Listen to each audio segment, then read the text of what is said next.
Il faut battre le fer quand il est chaud. Faut aller à la mer tant qu'il fait beau. Il faut battre son père dès qu'il est chauve. Non, pas taper, pas là, ouf. Elle est bien cette perruque. La semaine dernière, je vous ai décortiqué quelques extraits du livre Propaganda.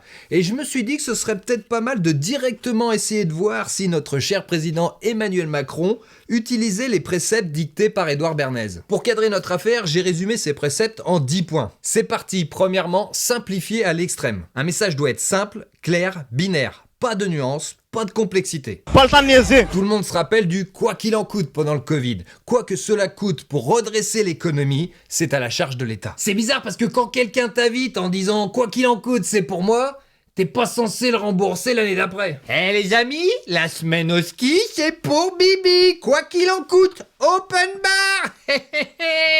Vas-y, note Brigitte. Hein, crédit sur 2 ans, ils vont casquer niveau intérêt.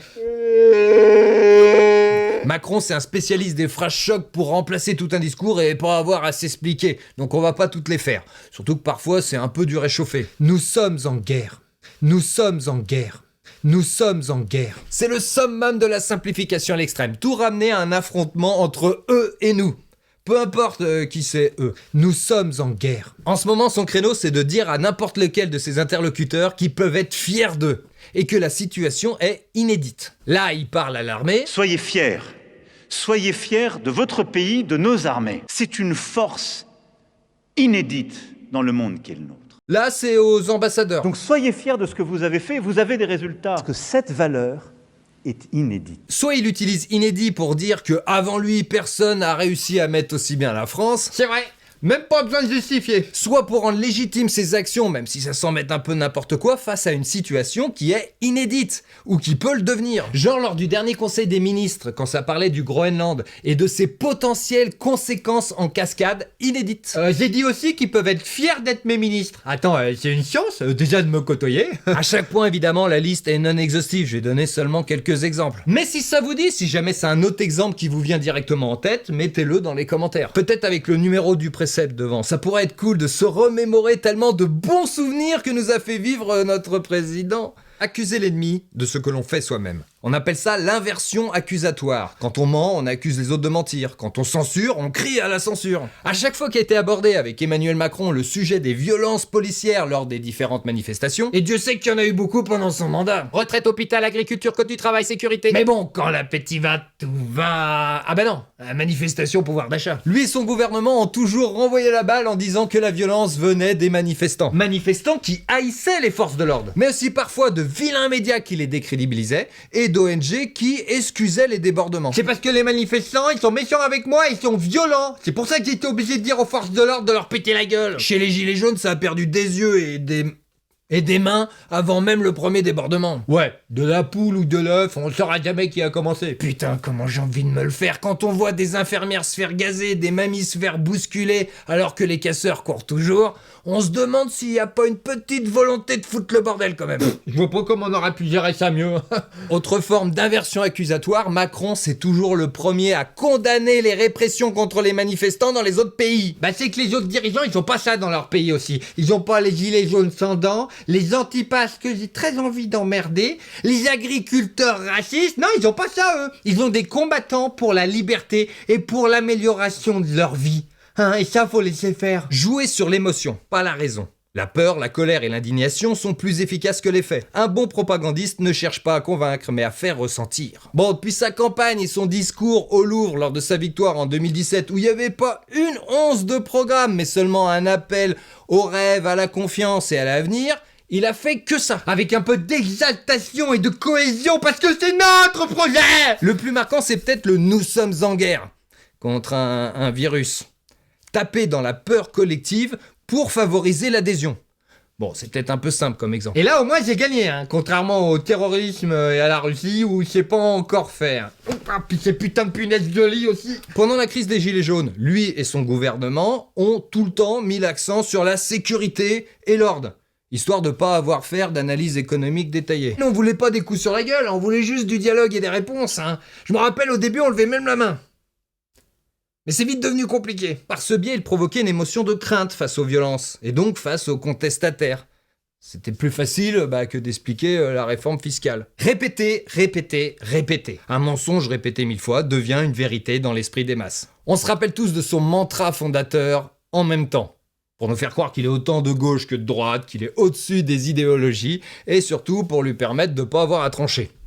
Mais il y a eu aussi, Il n'y a pas d'alternative. pour faire passer toute contestation comme irréaliste. Ce sont des réformes nécessaires et courageuses. Pour culpabiliser collectivement. Bah oui, si on n'est pas d'accord, c'est qu'on manque de courage. Moderniser la France, la Start-up Nation, avoir le sens des responsabilités, protéger les Français. Créer une menace commune, un ennemi imaginaire, est un outil puissant pour mobiliser et détourner l'attention des vrais problèmes. Encore une fois, on pense direct à son « nous sommes en guerre », mais il a aussi souvent sorti des amalgames grossiers pour rassembler dans un bloc monolithique une caricature irrationnelle. Ceux qui ne sont rien, qui osent ouvrir leur gueule. Les Gaulois réfractaires au changement. C'est pas ma réforme le problème, c'est leur comportement. La foule haineuse des gilets jaunes. Perso, je trouve que ça rend pas bien légitime leur contestation. La bête immonde, les extrêmes, face à qui notre camp, celui de la raison, doit rester soudé. Les antivax, tous dans le même panier, du complotiste à l'opposant politique en passant par celui qui hésite. Connard, va! J'ai tous envie de les emmerder. Parfois, la menace existe de façon indirecte, comme par exemple pour la Russie. Et là, tu peux être sûr qu'il fait tout pour la faire passer de manière directe, prioritaire, responsable de tout ce qui va pas. Désigner des boucs émissaires. Les crises ont besoin de coupables. Minorités, opposants, intellectuels. Les pointer du doigt, en faire les ennemis désignés, permet d'unir le peuple derrière un pouvoir autoritaire. Macron, il a fait de la merde dans notre pays dès le premier jour. Ouais, mais on a vite vu que c'était la faute de ces fauteurs de troubles, là, les gilets jaunes, les syndicats, hein. Et après c'était la faute du Covid. Ouais, avant même le premier malade, on commençait à ressentir son poids sur l'hôpital. La guerre en Ukraine a été un formidable bouc émissaire. Montée instantanée des prix des denrées périssables, même quand il n'y a rien à voir. Tous ceux qui se foutent de sa gueule sur Internet, c'est des pro-russes. Et le prix de notre électricité, pourtant produite en France, alors qu'on le sait bien, c'était 100% de la faute de l'Union européenne et de notre Bruno Le Maire qui, devant elle, a courbé les chines. Le marché unique européen de l'électricité ne marche pas. Il est aberrant. Dès lundi, à la réunion des ministres des Finances, je vais poser la question sur la table. Il faut revoir de fond en comble le fonctionnement de ce marché unique de l'électricité. A few moments later. Oh non, fais pipi sur moi! Déstabiliser l'opinion publique. Entretenir le doute surtout, mélanger le vrai du faux. Si plus personne ne sait où est la vérité, le terrain devient propice à la propagande. Ah, moi je sais. Brigitte, est-ce que c'est un homme ou une femme? Pourquoi elle le prouve pas une bonne fois pour toutes en posant ses couilles sur la table, hein? Plutôt que de semer le doute avec son 45 fillettes et sa démarche de bonhomme. Je suis pas sûr de l'exemple. Alors attends, j'en ai une deuxième. Macron, homo ou non? Il était en couple extra-conjugal avec Mathieu Gallet en 2017 avant de faire campagne. Tout Paris est au courant. Et puis ça se voit, il tripote tous les hommes qui passent devant lui, surtout les jeunes, hein? Mais non, ça sera un hétérogérontophile. Toujours pas sûr de l'exemple. Bah, j'essaye d'aider, c'est bon. La crise du Covid est un meilleur exemple. Le masque servait à rien, il est devenu obligatoire. Les tests PCR réservés aux cas critiques, inutiles pour la population générale. Tout le monde est forcé de le faire. Il fallait pas s'asseoir dans les bars et dans les restaurants, non, c'était trop dangereux. Et puis 6 mois après, t'étais obligé de boire ton café. Ça, c'est mon café préféré. Ah si, ah ouais, obligé, sinon t'étais malade. Les écoles ne fermeront pas, il y aura pas de passe sanitaire, le confinement ne sera jamais prolongé. Et hop, Tout l'inverse. faire appel à un bon sens naturel. Dénigrer l'expertise et glorifier le ressenti. Un leader efficace doit flatter l'ignorance et faire passer la connaissance et l'expertise pour de l'arrogance. Veillons à ne pas être trop nombreux à table. Appliquons scrupuleusement tous les gestes barrières. C'est du bon sens et de l'exigence, mais chacun d'entre nous a entre ses mains une part de la solution. Macron, lors du Covid, nous disait bel et bien qu'il allait écouter les scientifiques d'une oreille, mais prendre la décision lui-même, hein. Plus malin que les autres, le monsieur, s'il te plaît. Le bon sens, c'était celui dicté par les membres du gouvernement et les médecins invités sur les plateaux. Le mauvais sens, lui, c'était celui que donnaient les médecins pas invités et les spécialistes qui étaient pas d'accord avec le gouvernement. Pas besoin de reprendre tout ce qui a été dit sur le sujet, mais en effet, la science pourrait avoir comme épitaphe: nous sommes en guerre. Et la science est la première à être tombée. Ouais, hier, elle toussait un peu comme ça, et puis aujourd'hui, clac, plus rien. Une véritable simplification du réel pour mobiliser massivement sans débattre scientifiquement. Le bon sens, c'est le nôtre. En marche avant, hop, puis en marche arrière quand on revient sur nos décisions, mais toujours dans le même sens. Puis à nouveau en marche avant, puis en marche arrière, en mode wall pour la déconne. Détourner l'attention. Quand un scandale éclate, créez une diversion plus bruyante. L'opinion oubliera vite ce qui semblait pourtant crucial quelques jours plus tôt. Bon là, je lui mets qu'un demi-point à notre Macron, parce que c'est ce qu'il essaye de faire, de contrôler l'information et son agenda politique. Mais bon, il se fait toujours rattraper par la réalité. Quand ça manifeste à Paris, je me barre vite à l'étranger. Petite communication, photos, tout ça.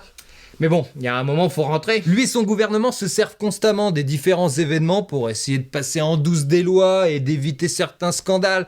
Mais en fait, ça marche pas et ça passe même plutôt aujourd'hui pour de l'incompétence. C'est qu'on n'oublie plus désormais. Enfin, pour les lois, quoi qu'on fasse, ça sert à rien. Au pire, à la fin, il y a un 49.3, on a beau gueuler, mais bon. Mais les scandales, ça, on peut lui refoutre à la gueule en continu. Leur tentative de rediriger l'attention reste vaine. Leur absence de réponse ou leur réponse tardive, complètement à côté de la plaque, elle reste en travers de la gorge. Ne jamais reconnaître ses torts. Même face à l'évidence, persister. Un chef ne se trompe jamais. Admettre une erreur, c'est montrer une faille. Là, j'ai fait tout l'inverse. J'ai essayé de me remémorer un moment où Macron a reconnu ses torts. Eh ben, c'était pas évident. J'ai rien trouvé. Si, pendant les Gilets jaunes, rappelle-toi, à un moment, j'étais là, comme ça, et j'ai admis que ça se trouve, certaines de nos décisions avaient peut-être été mal comprises, que c'était surtout de leur faute, qu'ils comprenaient rien du tout. Pour la réforme des retraites, par exemple, il a reconnu seulement des erreurs de méthode et de communication. Mais bon, la réforme est nécessaire et courageuse. En gros, toujours le même blabla. Voilà, un bon 9,5 sur 10 pour Macron sur cette échelle de la propagande. Mais si vous avez suivi la précédente vidéo ou si vous avez lu Propaganda, vous allez me dire « Mais de toute façon, selon Bernays, on ne peut pas faire sans la propagande et c'est encore plus vrai au niveau politique. C'est un des piliers de notre démocratie. » Oui, donc tous les présidents du monde utilisent la propagande. C'est pas propre à notre cher président. Sauf que là, les préceptes que je vous ai donnés, ce sont pas ceux d'Édouard Bernays. Non, c'est plus une sélection faite au travers de son œuvre par Joseph Goebbels. Ouais, le ministre de la propagande du Troisième Reich. Oui, mais comme les propagandistes, dans notre cas, ce serait plutôt les cabinets de conseil, genre McKinsey, c'est eux qu'on pourrait identifier à Joseph Goebbels, pas Macron. Non, Macron, dans notre cas, ce serait plutôt Hitler. Non, rien à voir avec Hitler, ni même le fascisme. Ou alors ce serait plutôt Macron, un fascisme progressiste. C'est tout l'opposé. Pour schématiser, pas le mal opposé du bien. Non, c'est le mal opposé de l'autre côté de la colline du bien. Pour pas que vous me disiez « Ouais, mais c'est toi qui as sélectionné les préceptes, c'est trop facile », eh bien en fait non, les préceptes, je les ai sélectionnés dans un thread sur Twitter qui était plutôt bien fait, et je vous mets le lien dans la description, ainsi que les sources qui ont été prises pour faire ce thread. D'ailleurs, est-ce qu'on dit thread ?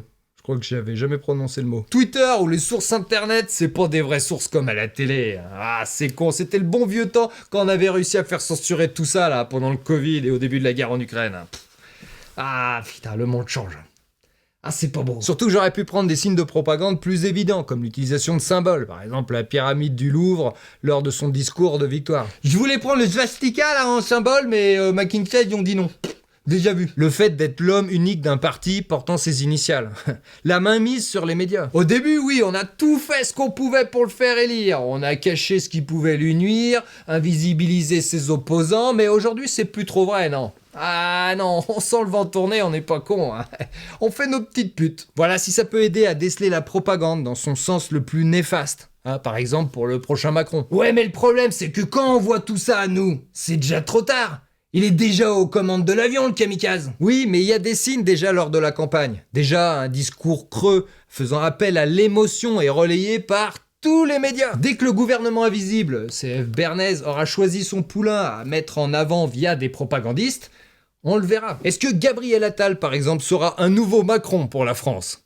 Rendez-vous très bientôt, on pourra en reparler. Je trouvais intéressant de mettre la lecture d'un livre directement en pratique. J'espère que ça vous a plu, comme d'habitude, merci à ceux qui ont regardé jusqu'au bout, ceux qui aiment, ceux qui partagent et bien entendu à ceux qui typent. À très vite.